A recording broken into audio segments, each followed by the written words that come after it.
speech are you talking about? I mean, you use Twitter. Right. Do you see a rise in hate speech? I mean, But just a personal anecdote. Like, what do you? I don't. Personally, for you, I would see I get more of that kind of content. Yeah, personally. That's why I'm asking for examples. Can you name one example? I honestly don't use. Honestly, I don't. You can't name a single example. I'll tell you why. Because I don't actually use that for you. I only look at hang on a second. my You said you've seen more hateful content, but you can't name a single example. Not even one. I'm not sure I've used that feed for the last 3 or 4 weeks. And then how did you see the hateful content? I'm asking for one example. Right. And you can't give a single one. And I'm saying... Then I say, sir, that you don't know what you're talking about. Really?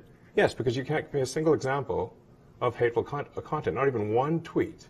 And yet you claimed that the hateful content was high. Well... That's false. No, what I claimed... You just lied. I can't give you an exact example. Let's move on. We only have a certain amount of time. COVID misinformation. You changed the COVID misinformation Has rules. BBC changed its COVID misinformation?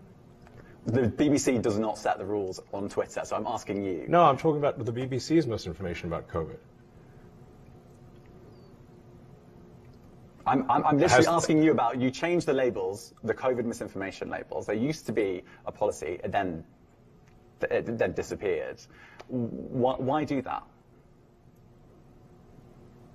Well, COVID is no longer an issue.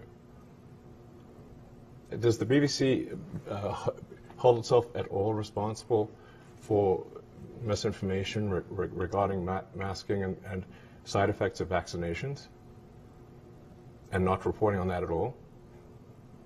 And what about the fact that the BBC was put under pressure by the British government to change its editorial policy? Are you aware of that? This is not an interview about the BBC. Oh, you thought it wasn't? I see now why you've done Twitter Spaces. I am not a representative of the BBC's editorial policy. I want to make that clear.